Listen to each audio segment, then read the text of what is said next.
crispy bacon, but that was just the half of it. It also had this rep for flame-broiled taste. Then, when I took a bite, that was the clincher.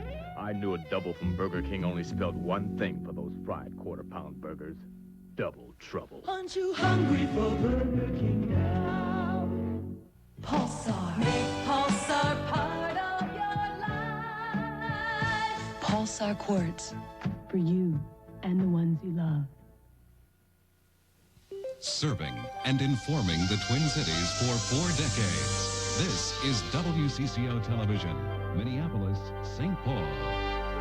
And now, Dave Moore, Pat Miles, Mike Fairborn, and Mark Rosen bring you Channel 4's 10 p.m. report. Good evening, everyone. Issues of health, personal and financial, lead tonight's 10 p.m. report. Bolstering Minnesota's economy has been a top priority for Governor Rudy Perpich, and one of his prescriptions has been the development of a medical ally in the state, a concentration of health services. Today, representatives of more than 300 Minnesota medical companies met to form the Aly Association. They believe it's Minnesota's answer to California's Silicon Valley and a way to bolster trade and employment in Minnesota, improving the state's economic health. But it was a more personal quest for health that sent people streaming to Twin Cities health food stores today in search of pills of folic acid, an element found in leafy green vegetables and fruits. A report released at the University of Minnesota yesterday maintains that folic acid may help prevent cancer. Mike Strand has more on today's reaction. Folic acid's not for everybody, but you'd never know it to look at the empty shelves and the smiling store owners today in the Twin Cities. We are almost sold out. I think we have 3 left on the shelf. The first thing this morning, the first customer who came in bought one, and it's been pretty brisk all day. I guess I wouldn't call it an overreaction because it sounds like a pretty good case that they're making for it. The results of the U of M study suggest high levels of folic acid in humans prevent cell disorders by strengthening our genes and thus reducing the possibility of cancer. But doctors caution that users not exceed 50 to 200 micrograms a day, and that people who are epileptics or vegetarians should refrain from using it at all. It can induce seizures or mask anemia. Nevertheless, health stores were besieged today by customers seeking what might be described as a natural armor against cancer. This is the first big rush like this that I've seen. Of course, if you're already taking a multivitamin or eating your leafy vegetables, folic acid may not be for you. But if you're on your way out the door to pick some up, experts advise you might want to check first with your family doctor. Mike Strand, WCCO Television News, St. Paul. The cause and treatment of the ailment known as AIDS remains a mystery tonight. What is known is that a recent study found 80% of its victims die within 2 years of contracting the illness. In Minnesota, the number of AIDS cases continues to rise. So far, 18 cases have been confirmed in the state. Another 8 are suspected here. Now a support group has been formed to help these victims. Jim Newman reports. Benefit performances like this may be increasingly necessary, since AIDS devastates its victims and often makes it impossible for them to work. A support network has formed to help local AIDS victims cope. Fred Keene of the Minnesota AIDS Project says the group's meager resources provide economic and psychological support for victims. But Keene says the group cannot hope to meet the needs of a steadily increasing patient population. He says weakened AIDS sufferers often depend on inadequate government programs. He has seen patients rejected by their family. The family told them to get back on the plane, that they did not want him in Chicago, that they didn't want to deal with it. A blood test for the AIDS virus will be marketed by some drug companies after the first of the year. The Minnesota Department of Health says the test is accurate for detecting exposure to AIDS virus. But the test cannot determine who will get AIDS, only who has been exposed to the disease. Critics warn a positive test result might lead to discrimination in employment. They say insurance companies might refuse coverage to people for whom test results are positive. I believe that there would probably be a court challenge to any one group that would attempt to make the test mandatory for employment practices or any other type of social practices. AIDS is not highly contagious. It is contracted by sexually intimate contact with a carrier of the AIDS virus. Gay newspapers continually warn those who engage in such contact that the disease can be deadly. Bill Runyon of Minneapolis is an AIDS sufferer who says while many gays have changed their lifestyle, many have not. a lot of denial and a lot of the same behavior. People aren't as health conscious as they ought to be.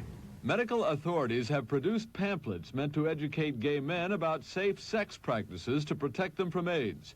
But authorities say it is up to members of the gay community to learn. Jim Newman, WCCO Television News, reporting.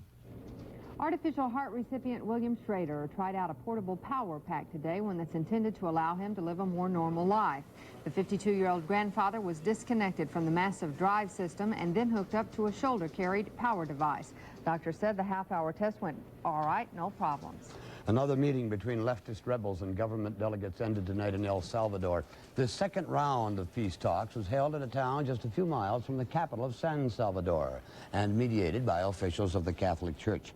The session broke up tonight with an agreement to continue negotiations later and to allow the free movement of civilians on highways during the Christmas holidays.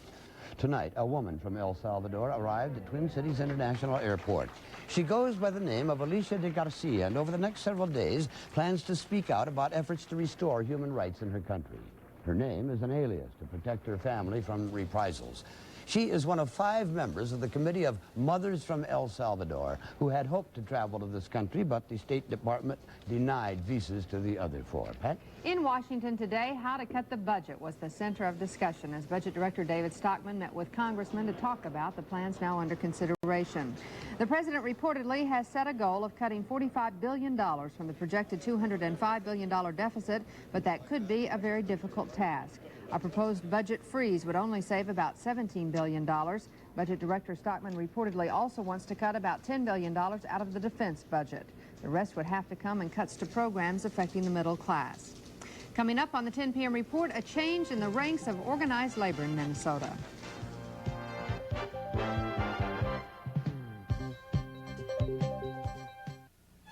Here's a special home gift idea from Levitt's greatest Christmas sale. A choice of polyester velvet recliners for only $249. This Brookline Beauty rocks, reclines, and comes in blue, cocoa, rust, camel, or chocolate. The Strato Lounger Wall Snuggler reclines, yet stays within inches of the wall, and comes in rust, fawn, or cocoa. 2 styles, 8 colors, only $249. You'll love it at Levitt's.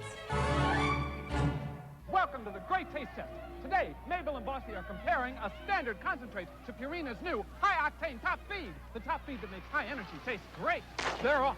Look at Mabel go after high-octane top feed. You'd never know that was high-performance feed, but Bossy's losing interest. She's going off feed.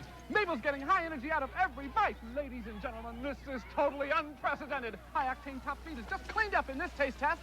Well, there's the proof. Until new high-octane top feed B37, high energy never tasted so good. Out of sugar.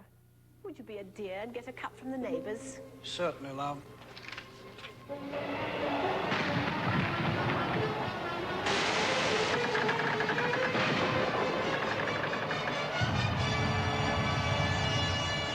Could I borrow a cup of crystal sugar? Always insist on pure, reliable crystal sugar.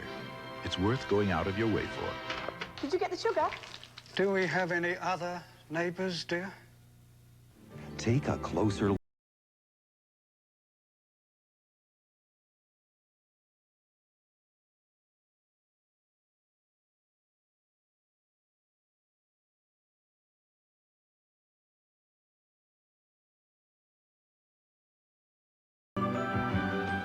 Catch the Christmas spirit at Walgreens. Take a closer look at Walgreens for Christmas. We're right here close to you.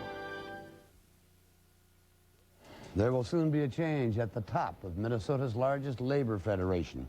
Today, after 18 years as president of the state AFL-CIO, David Rowe officially told his colleagues he is stepping down. His announcement was an emotional one, a chronicle of his rise through the labor ranks beginning in the 1940s. David Rowe's retirement takes effect January 1st, and he nominated AFL-CIO Secretary-Treasurer Dan Gustafson to take over the top job. Mr. Gustafson says presenting labor's case to the 1985 legislature will be his top priority. Pat? Minnesota's Public Employment Retirement Association, known as PARA, could be in for an overhaul. A Senate committee investigating allegations of wrongdoing in the pension fund is wrapping up its probe and will soon present its recommendations. The fund's interim director, John Allers, has been suspended pending the outcome of the committee findings. Today, committee members heard testimony from the pension fund's former head, as Tony Vigneri reports. John Allers listened intently to the testimony from former PARA director Mike McLaren. McLaren gave up his post in August to take a similar position in California. Senators wanted to know why McLaren gave Allers a confidential PARA membership list, a list the senators allege Allers turned over to politicians for election purposes. Well, the initial use of the mailing list, as I was led to believe, was to correct errors in addresses, not to use it as a mailing to the public. McLaren said when he was director, he wasn't quite sure who was in charge, because Allers, who was a former chairman of the PARA board, had great influence even after he left the board. Following the testimony, Allers told me the membership lists were not used for political purposes. And he says the board voted his way because of his experience in the pension program. I did have some influence because the issues that I was talking about, which was improving benefits for retirees, was what the majority of the board believed in. Senator Moe says their hearings in the past few weeks are finding out one thing for sure. We're not being told the truth by everybody who's testified here. I think that's clear. It's Allers' contention that nothing will ever become of this investigation because he hasn't done anything wrong. But Senator Moe indicated the review will continue because too many people are contradicting one another. Tony Vigneri, WCCO Television News, St. Paul. 1 year early and $1 million under budget, St. Paul's new district heating system was fired up to full steam today. That system will supply relatively cheap heat to 80 downtown buildings using boiling water circulating through miles of pipes. The idea is to make the city less dependent on fossil fuels, but it's also turned out to be a good deal for customers, some of whom have saved 20% on their heating bills. St. Paul officials will soon begin making plans to hook up residential customers as well to that heating system. And they're going to need it, Mike, if tonight is any indication. Boy, it feels so much colder to me tonight. I think the little bit of moisture in the air, very, very humid, and have that little bit of drizzle and light snow falling. It is a little chilly out there, and by the end of the weekend, temperatures dropping into the teens overnight. So, going to be everybody using the heat, I think. That's right. Today, well, wasn't the best of days, I guess. Wasn't the worst of days either. 30 degrees was our high temperature. The average is 31. 26 was the overnight low, though, and that's well above the average for this time of year. So I guess the teen temperatures that we're looking at here toward the end of the week are just about what we'd ordinarily have this time of year. A trace of precipitation, most of that has fallen around the Twin Cities in the form of light flurries and some freezing drizzle. Still some going on out there. Some of the roads are very, very slippery, so if you're out and about tonight or early in the morning, beware of the fact that there are some icy spots, okay?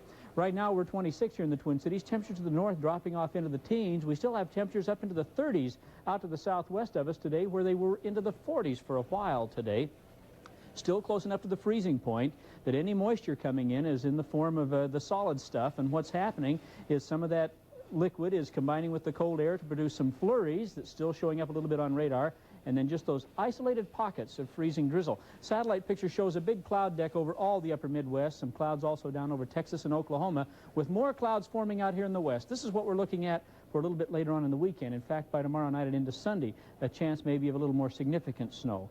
By tomorrow, high pressure over us will not clear the skies out. We're still going to stay cloudy. It's still going to be cool, but this little low pressure area, again, taking a southerly track, is going to be close enough to us that some moisture drawn up from the south could produce some flurries in the area here by as early as tomorrow night and into Sunday. Our temperatures are not going to recover all that much. We're going to stay in the 30s for highs to near 20 degrees up in the northern part of the state. Still a lot of cold air covering all the northern half of the country, so any kind of moisture is going to be in the form of the white stuff over much of the upper Midwest, if indeed we get any at all. Right now, flurries, temperature 26, humidity is 68% with northwest winds at 10 miles an hour. The barometric pressure is 29.90, and it's rising.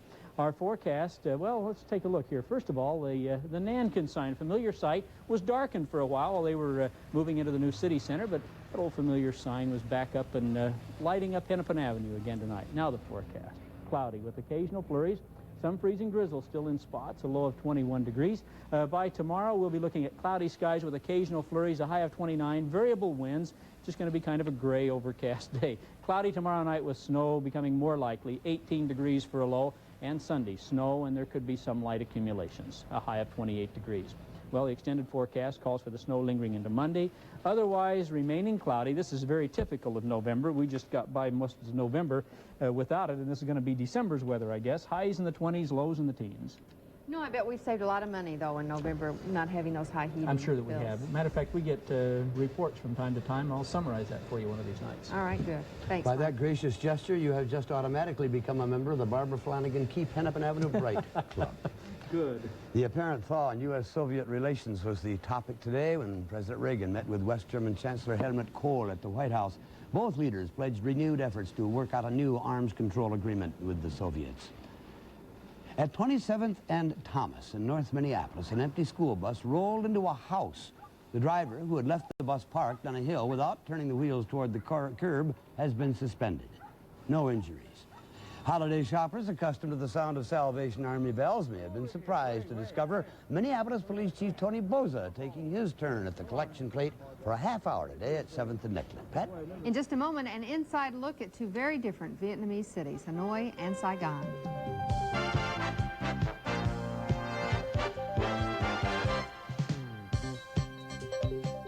We've had good control with all the chemicals. Neil Swinson, herbicide dealer and farmer, has been testing herbicides for several years. They've all been good, but when we come to our weigh wagon tests, Lasso was yielding from 1 to 4 bushels better.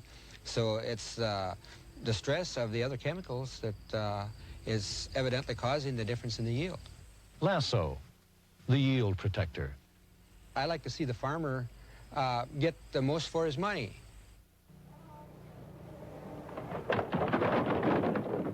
Live from Donaldson's, it's Saturday night! With 15% savings on every regular and sale-priced item. With sale hours extended from 9 a.m. till midnight. And with Donaldson's holiday bonus plan, you'll be billed in January and make no payments till February. It's live Saturday night, this Saturday at all Donaldson's! Some people save on fuel bills by turning down the heat at night, but that makes it pretty cold the next morning before they turn it back up. Now you don't have to suffer to save. AutoStat by First Alert fits most thermostats, no wiring needed. AutoStat automatically turns the temperature down at night to save money and turns it back up so your mornings are nice and warm. Get AutoStat by First Alert, because waking up in the cold is for the birds. Now at all Target stores. Hot cross, very popular in England. The hot cross is very popular where I come from, too. Tonight at 10:30 on WCCO television. Vietnam today finds itself at an economic crossroad. The nation's economy is severely strained, and the communist government is only beginning to experiment with free enterprise.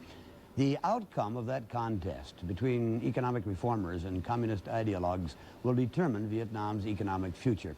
Tonight we examine that struggle in the final segment of our series, Vietnam 84. Hanoi is still steeped in the austerity and self-denial which carried it through decades of war. In the outdoor markets, there is little for sale but basic necessities. Private vendors open small shops only to have them shut down when the government tightens the reins.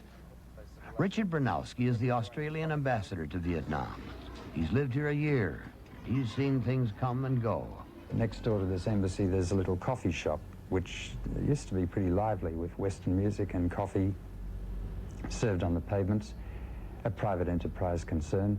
It's closed down now. It'll open again. Often, or sometimes, there's a crackdown when there are perceptions of corruption and tax avoidance, not just here but in the South too, but generally the private sector won't disappear altogether. Ideally, they say yes, it must, but in fact, there's a very large slice of pragmatism in Vietnamese economic management.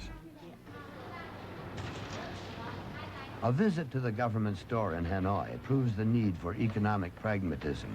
There isn't much to buy here. In fact, fully 70% of the goods in Vietnam are bought not in the government stores, but on the free market. Out of control is what some worried government officials call the free market in Saigon. Economic pragmatism has led to a loosening of the state-controlled economy. Saigon is becoming a virtual boomtown, with private capitalists selling everything they can lay their hands on. I was here in 1980, and there was much less market activity at that time. Dr. David Marr is a Vietnam historian. He was visiting Saigon while we were there. Yes, American products are the most favored. You probably saw the Colgate toothpaste, Palmolive soap. I think you can get just about anything you want. The goods are sent by relatives in America. An estimated 50 tons arrive in the country each week. The communist leaders gingerly tolerate this creeping capitalism because the state-controlled economy is so stagnant. The government is well aware that the market exists, and they actually will levy a tax, and the police will get a rake off. But they have no option because there's so many shortages. They have to allow something like this as a safety valve.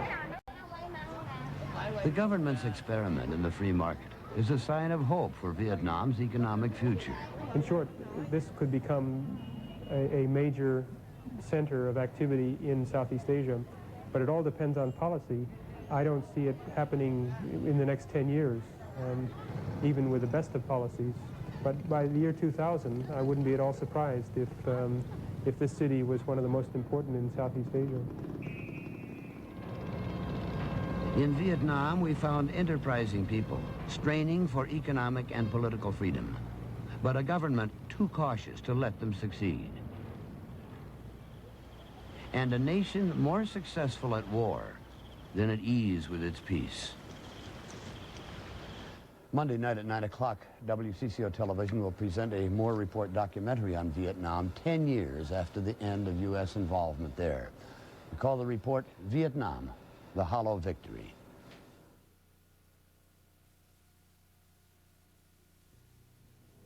This is the atomic clock in Boulder, Colorado. Precise to within 1 second every 300,000 years. It's designed to be the world's most accurate clock. Its cost, $500,000, which is astounding when you consider that $496,500 less buys you this Citizen, the world's most accurate watch. Citizen watches, the smartest engineering ever strapped to a wrist. Designer shirts that suit you. Price will too. Marshalls. The proper look by the book. Marshalls. The collar, the cuff. All the right stuff. Marshalls. In a world where the best things in life often come with an equally impressive price tag, there's Marshalls. Brand names for less.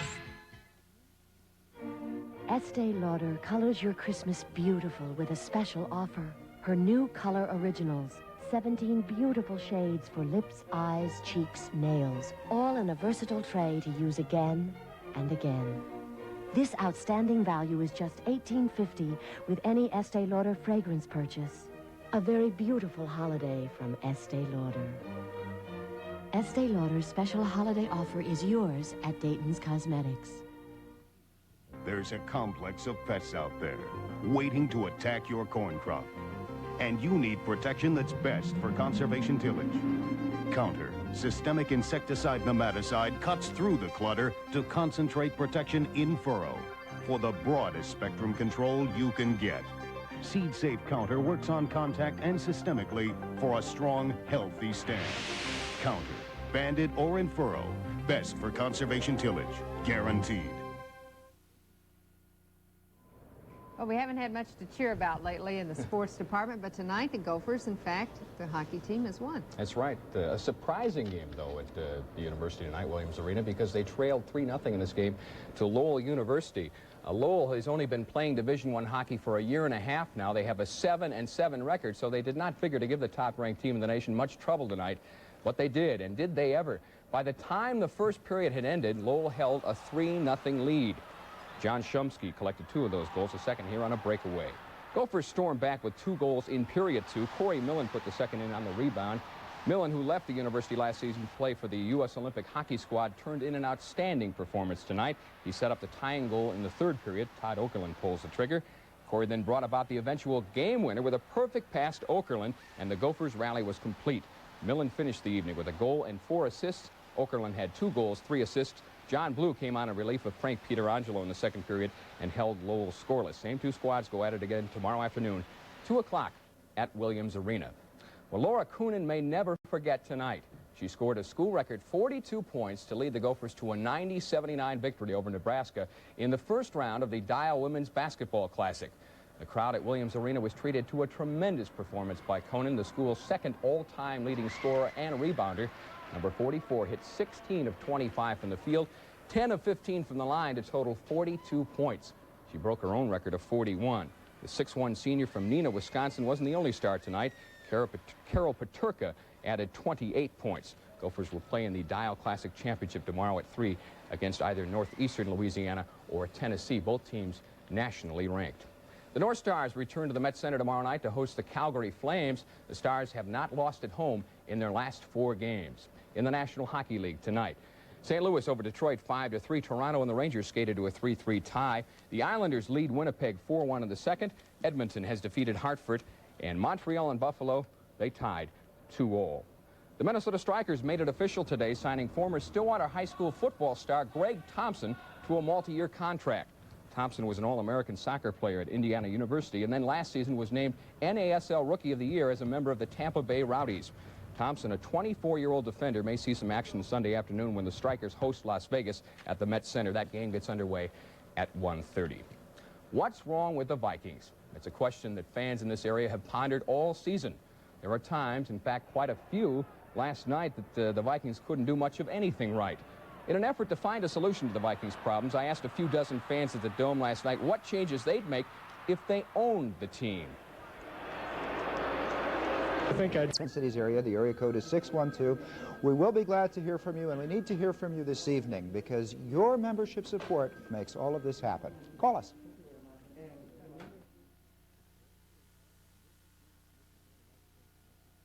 Presentation of tonight's broadcast schedule is brought to you in part by Merchant Gould Smith Adele Welter and Schmidt Professional Association, patent, trademark, and copyright lawyers. Citibank Citicorp, the Citibank Financial Account and Citicorp Person-to-Person Financial Center. Minneapolis Heart Clinic providing specialized cardiovascular care to the Upper Midwest. The Cargill Foundation and the members of Channel 2.